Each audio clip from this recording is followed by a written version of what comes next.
Assalamualaikum warahmatullahi wabarakatuh. Salam sejahtera untuk kita semua dan terima kasih telah bersedia untuk menonton video ini. Perkenalkan, nama saya Safrijal Ahmad. Saya adalah dosen program studi Teknologi Hasil Pertanian di Politeknik Engineering Pertanian Indonesia dengan nomor induk dosen nasional 4421048601. Video ini merupakan bagian dari pernyataan diri saya sebagai dosen dalam rangka kinerja Tridharma Perguruan Tinggi atau PDD UKT-PT dalam bidang pengajaran sebagai salah satu syarat mengikuti sertifikasi dosen.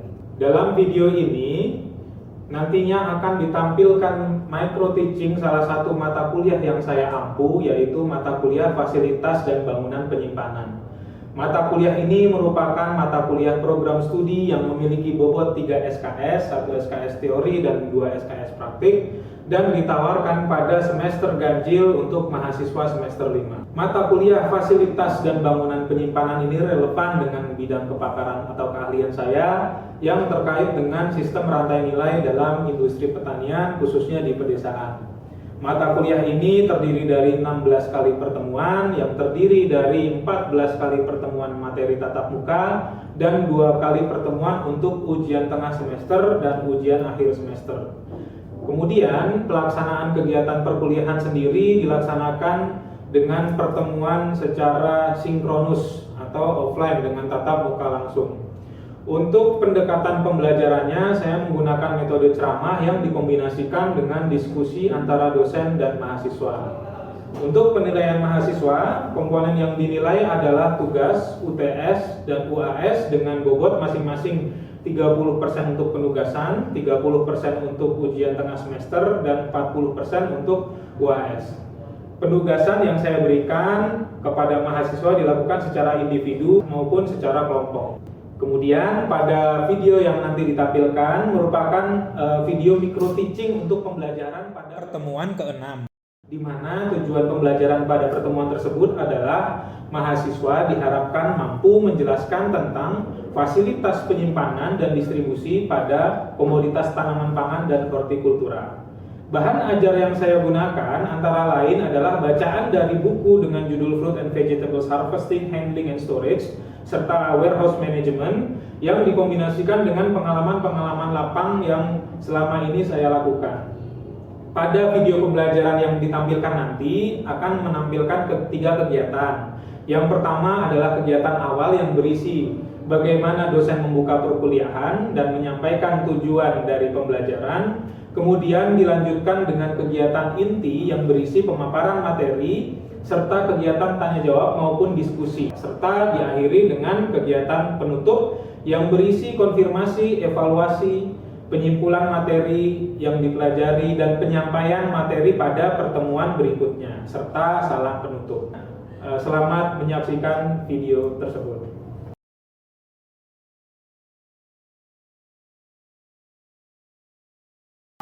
Ya, selamat sore. Assalamualaikum warahmatullahi wabarakatuh. Waalaikumsalam warahmatullahi wabarakatuh. Kita kembali lagi di pertemuan ke-6 ya, mata kuliah Fasilitas dan Bangunan Penyimpanan. Kita kali ini akan bicara tentang penanganan bahan dan fasilitas penyimpanan. Harapannya dari pertemuan kali ini kalian bisa menjelaskan tentang fasilitas-fasilitas penyimpanan dan alur distribusinya, terutama untuk komoditas tanaman pangan dan hortikultura, salah satu komoditas pokoknya di Kementerian Pertanian gitu ya. Sebelum saya masuk ke materi ya, berdasarkan pengalaman kalian di lapangan kemarin, apa yang kalian lihat, apa yang kalian bisa evaluasi lah gitu ya, terkait dengan fasilitas penyimpanan atau distribusi yang ada di lapangan, terutama yang ada di kelompok tani. Angkat tangan boleh. Ada? Samsul. Saya Samsul, terkait pertanyaan yang tadi Bapak tanyakan, saya menemukan terutama di bagian penyimpanan bagian dari lumbung pangan, Pak, lumbung pangan desa yang terbengkalai dan juga sistem manajemen dari penyimpanan itu kurang maksimal menurut saya, sehingga mungkin ada keterbatasan pengetahuan pengelola terkait penyimpanan tersebut, sehingga bangunan tersebut atau fasilitas tersebut terbengkalai sehingga tidak bisa digunakan secara maksimal seperti itu Pak. Yes. Jadi ya sayangnya memang kondisi di lapangan banyak yang demikian ya. Padahal masalah penyimpanan dan fasilitasnya itu sebetulnya bukan titik yang tidak penting, itu titik yang penting begitu. Penanganan bahan yang benar ya, termasuk dari apa sih? Dari packaging, dari bagaimana mentransportasikan, mendistribusikan, ngangkat gitu kan. Kalau di awal panen ya mungkin kalian kalau di lapangan sampai situ ya, dari panen, bawah, menyimpan begitu ya, sampai ke supplier. Itu penting karena apa? Itu bisa menjadi bagian dari upaya untuk menjaga mutu, kualitas ya. Termasuk juga meminimalisir ongkos ya, karena apa? Setiap kehilangan akibat kesalahan dari penanganan bahan itu sama saja pengeluaran kan ya, sama saja pengeluaran inefisiensi. Penanganan bahan itu terkait dengan apa? Pemanenan dan pendistribusian ya, transportasi ke tempat penyimpanan ya, itu satu penanganan bahan. Yang kedua ya, penyiapan ya, prosedur penyiapan dan perpindahan ya, movement ya, di dalam lokasi industri atau lokasi pabrik, atau dalam konteks mungkin kalian kemarin PKL, penggilingan padi misalnya ya, dari gudang gabah proses ke gudang beras gitu ya. Lalu termasuk pengumpulan dan disposal ya, artinya barang-barang yang reject gitu ya, kan pasti ada ya, ada limbahnya, atau ada produk ikutan yang, atau produk yang dihasilkan tidak sesuai mutu begitu kan, itu harus ditangani juga. Termasuk apa? Kemasan, pendistribusian ke wholesaler atau retailer begitu ya, sampai ke presentasi, sampai ke konsumen. Kenapa penanganan bahan jadi penting? Karena itu jadi salah satu bagian dari apa? Dari production planning ya. Jadi kalau rencana produksi yang betul itu seharusnya apa? Memastikan bahwa misalnya bahan baku ya, suku cadang, komponen begitu kan ya, tiba tepat pada waktunya, dan itu bagian dari penanganan bahan ya. Tiba tepat pada waktunya, tiba tepat jumlahnya begitu kan, termasuk tiba tepat mutunya ya, yang diminta apa sih gitu. Kalau misalnya beras, ada pabrik tepung yang diminta ya menir gitu kan, yang datang jangan beras kepala tapi menir gitu, menir yang hasil dari penggilingan padi yang mutunya grade 4 misalnya. Lalu begini, material handling termasuk dari penyimpanan itu harus cukup ya, fasilitasnya juga harus cukup untuk mengantisipasi fluktuasi permintaan. Jadi harus cukup untuk stok ya. Buat stok itu nanti akan dibahas gitu ya di pertemuan berikutnya. Harus cukup untuk memaintain kuantitas, harus cukup untuk memaintain kualitas ya, karena dalam perpindahan bahan, nah itu kan nanti ada pergerakan, ada pergeseran. Yang kita tangani ingat produk pertanian, hasil pertanian, dan dia itu benda hidup, masih ada metabolismenya, masih ada respirasinya gitu kan. Jadi nggak bisa sembarangan ditangani. Jadi itu harus cukup. Equipmentnya juga harus cukup ya, kapasitasnya harus cukup. Misalnya ya, mungkin ada yang pernah ngelihat gudangnya petani atau di satu kelompok yang bertonton. Kalau dia dipikul terus, ada potensi kecelakaan kerja. Maka sebaiknya memang harus ada yang namanya apa? Forklift, hand forklift gitu ya, minimal ada forklift tangan gitu kan, yang bisa, kalau forklift tangan kan paling nggak ada 1 ton tuh ya, kuat ya, 1 ton kuat gitu. Jadi ada cukup handling equipment, terus staffing ya, pekerjanya harus cukup juga, sampai ke processing packaging. Jadi nanti yang di handling ada bahan bakunya, ada gudang buat apa? Pelengkapnya pasti kan, gudang itu kan pasti nggak cuma buat bahannya aja kan, nanti ada bahan ikutannya apa sih, kemasannya, terus paletnya dan seterusnya gitu kan.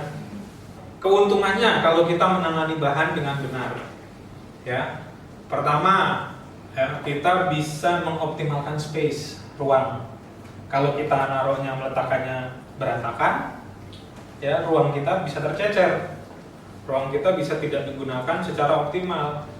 Ya kalau coba kalian ingat-ingat lagi, tadi kan masih berantakan, pengelolaannya kurang gitu ya, itu bisa jadi tidak efisien artinya secara ongkos. Selain itu kalau berantakan, pemeliharaannya jadi agak menyulitkan. Ya, better stock control. Kalau kita tahu rapi, kita tahu nih stok kita berapa sih. Jadi ada pencatatan, ya ada pencatatan barang keluar, barang masuk yang ada di kita ada berapa. Ya, supaya apa? Supaya performa kita sebagai misalnya pengusaha atau sebagai pengelola RMU gitu, tahu permintaan setiap hari sekian ton. Jangan sampai kita tidak mampu memenuhi permintaan kan gitu ya. Jadi bisa continuous. Product quality ya ada improvement di situ gitu ya. Itu tadi yang saya sampaikan, kalau kita bisa mengatur, kita bisa ngecek ya. Artinya apa, misalnya contohnya apa sih, first in first out. Ya jangan yang sudah lama di situ terus nanti mutunya turun gitu ya. Termasuk lower risk of accidents. Ya jangan sampai ada kejadian kecelakaan ketiban karung beras misalnya gitu ya.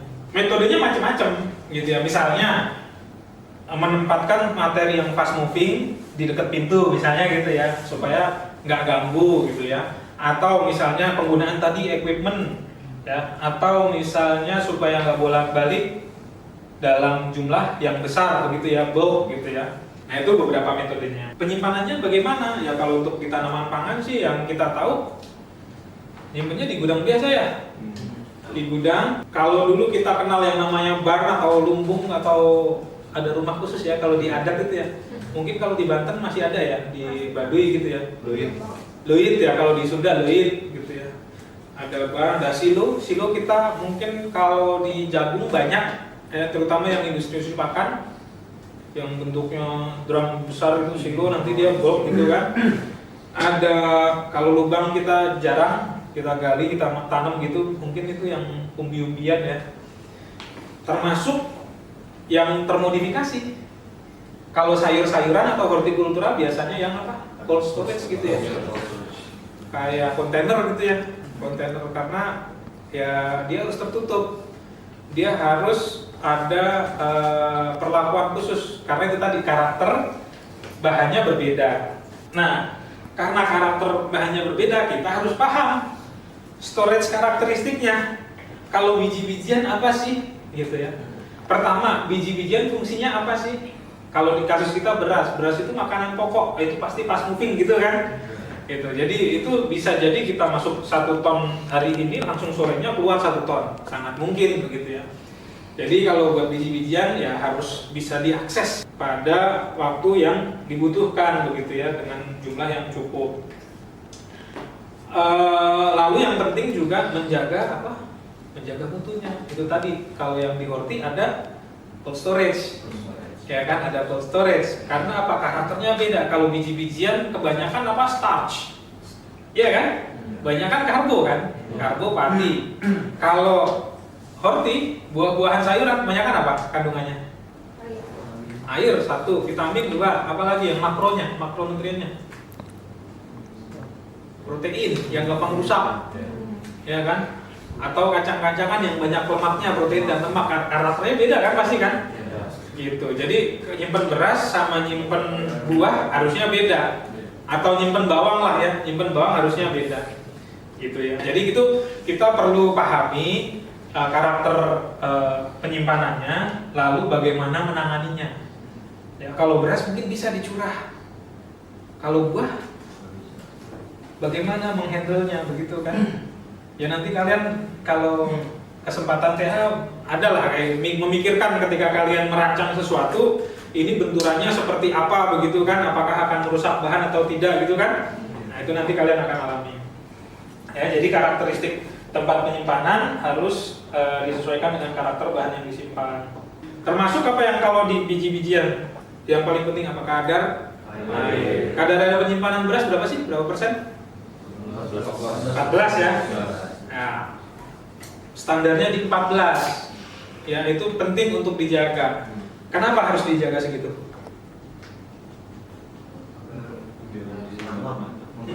memperpanjang umur simpan. Memperpanjang umur simpan. Apalagi? Supaya ada pertumbuhan bakteri. Iya, ya betul Pak. Kadar air itu penting karena itu ya, ada pertumbuhan mikroorganisme yang lain gitu ya. Bisa jamur gitu kan, bisa bakteri begitu kan. Jadi kalau dia lembab, dia memacu karena di sini ada apa? Ada karbohidratnya, ada makanannya dia. Nah, tapi selain masalah lingkungan, kita juga harus memahami apa? Kondisi awal. Kan tadi kalian bilang ya 14% gitu ya. Nah, berarti kan sebelum menyimpan harus ada penanganannya dulu kan? Nah, kalau sebelum 14% sebaiknya jangan disimpan. Ya. Contohnya di leit itu pasti nggak langsung masuk ke leit kan? Diangin-angin dulu, atau di bawang merah misalnya ya. Bawang merah kan pasti diangin-angin dulu. Cabai juga gitu kan? Cabai kan panen nggak langsung dimasuk gudang atau masuk kemasan kan? Ada tempering begitu kan? Ya. Jadi itu inisial kondisinya harus dijaga sampai termasuk apa? Termasuk hama-hama tadi, lubang segala macam. Kalau di fasilitas penyimpanan kita harus ingat tuh. Sini kalau ada ventilasi, jangan sampai ventilasinya bisa dimasuki burung. Kalau di bawah jangan sampai ada kotor, tercecer sehingga tikus beranak pinak di situ. Itu bagian dari hama yang harus dihindari gitu, yang harus ditangani. Nah, ini pada tiap level penyimpanan itu beda-beda ya. Kemarin mungkin kalian di level petani nyimpannya cuma di depan rumah misalnya ya. Kalau misalnya di tingkat perusahaan atau tingkat penggilingan, dia udah punya gudang sendiri. Bahkan nanti gudangnya yang bahan baku gabah sama bahan produk jadi gitu ya, berasnya itu nanti dia punya tempat penyimpanan sendiri gitu ya. Dan nanti di dalamnya itu ada penanganannya tersendiri. Misalnya kalau dia jadi benih, misalnya untuk benih, untuk menjaga supaya dia lebih awet, ada namanya treatment difumigasi misalnya gitu kan, supaya dia nggak tumbuh jamur-jamurnya. Nah, dari semua fasilitas-fasilitas itu ya, gambaran fasilitas itu, saya mau kasih tahu di Indonesia itu kita punya standarnya untuk fasilitas penyimpanan. Ya, untuk gudang itu standarnya ada. Yang pertama, dia aksesibel di pinggir jalan gitu ya, di pinggir jalan. Aman dari bencana, terutama banjir sama longsor. Tidak dekat dengan tempat pembuangan sampah gitu kan. Limbah berbahaya B3 itu ya, terpisah dari bangunan lain gitu ya. Nah, itu syarat umumnya. Konstruksinya jelas tadi, kerangka kokoh ya, atap ya dengan apa, atap transparan, maksudnya apa sih? Pencahayaan ya, pencahayaan. Lantai dari beton ya, pintu talang terbuat dari bahan yang kuat ya, nggak mudah roboh begitu ya. Dan sesedikit mungkin terkena sinar matahari langsung ya, karena ingat bahan yang kita simpan bahan pertanian. Nah, ini sebetulnya prasyarat GMP juga seperti itu ya, harus kokoh, mudah dibersihkan begitu kan, ventilasi cukup gitu kan. Itu dari bagian dari GMP sampai ke HACCP nanti. Fasilitasnya apa aja? Fasilitasnya ada identitas pengaturan lorong, ada instalasi air dan listrik ya, lengkap itu ya, sanitasi ya, tempat cuci tangan dan seterusnya, instalasi hidran penangkal petir, ada saluran air, punya sistem keamanan ya, punya halaman parkir dan peralatan gudang yang cukup ya, alat timbang, palet gitu-gitu ya, sampai ke alat kebersihan. Ada yang mau disampaikan apa enggak? Ada yang mau ditanyakan? Ya, silakan. Boleh bertanya Bapak, berdasarkan pengalaman saya pegang kemarin, itu di gudang apa kurang lebih persyaratan gudangnya sudah terpenuhi, namun di sana itu lebih banyak sekali yang keluar masuk namun bukan stafnya. Jadi dari orang yang keluar masuk itu kadang menggunakan baju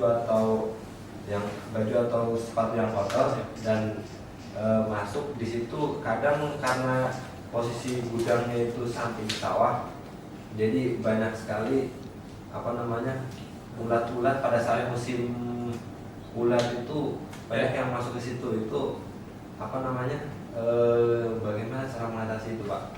Karena yang lokasinya berdekatan dengan sawah itu Pak. Ya. Banyak ulat. Mengatasi supaya ulat nggak masuk. Iya Pak. Ya, makasih. Pertama, memang seharusnya kalau yang dia industrinya ketat gitu ya, tidak sembarangan orang bisa keluar masuk. Karena ada yang namanya apa? Kontaminasi silang. Ya, sangat berbahaya, apalagi itu ada ulat tadi gitu ya. Bahkan jangankan ulat, biasanya kalau di peternakan atau di pabrik tertentu itu biasanya kalau kita masuk harus melewati satu cairan gitu kan, keset yang ada cairannya gitu. Sebetulnya kan menghindari cross contamination. Ya, jangan-jangan sepatu kita bawa virus gitu. Nah, seharusnya itu tadi kalau berdasarkan fasilitas gudang tadi, pintu masuk sama pintu keluar harus jelas. Ya, siapa yang bisa masuk, siapa yang keluar, hendaknya juga jelas. Begitu, Pak, sulit Pak ini Pak. Oke, kalau sulit, penanganannya seperti apa? Gitu. Misalnya tadi hama ulat itu masalahnya ada di mana? Dia datang sendiri, apa seperti apa? Nah, bagaimana pencegahannya? Kalau bisa kan sebelum mendekati gudang dia sudah dicegah. Kayak tadi misalnya kita kasih jaring-jaring gitu kan supaya burung nggak masuk gitu. Jadi memang seharusnya seperti itu. Ada lagi nggak yang lain? Begini Pak, melengkapi terkait tadi saya menanyakan terkait penyimpanan, tadi juga ada salah satu bagian terkait transportasi. Ingin memperjelas kembali Pak, mau dijelaskan terkait karakter penyimpanan dari masing-masing bahan, cara untuk menanggulangi penyimpanannya seperti apa, terutama dalam transportasi Pak. Terima kasih Pak. Ya, makasih. Ya tadi untuk penanganannya ya, tadi kan udah tahu satu karakter bahannya seperti apa sih gitu ya. Bisa misalnya dia bisa ditumpuk sampai berapa tumpukan gitu kan, termasuk perbedaannya. Kalau beras mungkin aman ya, tapi kalau yang buah-buahan gampang rusak, tomat misalnya gitu ya, tomat apakah bisa ditumpuk? Nah itu perlu jadi pertimbangan berapa tumpukan. Lalu dalam jumlah besar, bulky atau dikemas sedikit-sedikit, itu perlu dipertimbangkan juga. Termasuk misalnya kalau dikemas sedikit-sedikit, kasih karungnya yang rapat atau jejaring, artinya apa? Masih ada udara. Supaya apa? Karena dia masih respirasi kan, supaya nggak lembab di situ gitu kan. Nanti panas dia kalau dikekep gitu ya, kalau nggak ada itu. Itu antara lain penanganannya gitu ya. Dan tentu saja dalam pemilihan modanya itu beda-beda. Pertimbangannya bisa macam-macam. Satu bisa pertimbangan ekonomi, kemudahan loading unloading gitu ya, termasuk potensi kerusakan. Ya. Itu perlu dipertimbangkan. Apakah shipping langsung misalnya dari Aceh jalur laut atau dari Aceh naik truk, misalnya seperti itu. Gitu. Itu jadi pertimbangan. Nah, terutama yang untuk komoditas hortikultura. Coba kalau kalian perhatikan misalnya kita tuh dapat sayur dari mana sih? Jakarta, pilihannya dari Bandung ya, Kabupaten Bandung ya. Paling jauh dari mana? Kuningan. Dari mana? Ada nggak yang dari Malang? Nggak nyampe kan? Biasanya kalau yang itu daerah Jawa. Dan biasanya pengirimannya jam berapa? Malam menjelang pagi kan, subuh paling nggak habis tengah malam itu dia datang sampai pasar gitu kan. Nah itu salah satu handling yang mereka lakukan supaya apa? Tidak terlalu panas, tidak gampang rusak begitu kan. Oke ya, bisa dipahami ya. Mau lanjut kan nih kuliahnya nih? Tapi waktunya udah selesai. Jadi ya kita simpulkan tadi ya, kita tadi bicara mengenai fasilitas penanganan bahan dan fasilitas penyimpanan dalam distribusi. Jadi dalam menangani bahan, dalam menyimpan kita harus tahu karakter bahan gitu ya, sehingga kita tahu apa fasilitas yang harus dilengkapi begitu ya, karakter fasilitas penyimpanannya, termasuk pengelolaan penyimpanannya. Itu dari karakter bahan itulah kuncinya. Jadi nggak semuanya bisa dipukul rata treatmentnya kan. Hortikultura seperti apa, biji-bijian atau serealia seperti apa, kacang-kacangan seperti apa. Kenapa? Karena kandungan nutrisi yang ada di dalamnya pun berbeda begitu ya, sehingga model kerusakannya nanti juga beda-beda. Tadi juga sudah disampaikan standarnya ya. Nah, kita kalau bisa mengacu ke standar itu. Jadi itu ya untuk pertemuan kali ini. Minggu depan, pertemuan berikutnya kita bicara tentang inventory control ya. Oke, kalau sudah cukup, tidak ada pertanyaan, bisa kita akhiri. Terima kasih. Assalamualaikum warahmatullahi wabarakatuh. Selamat sore.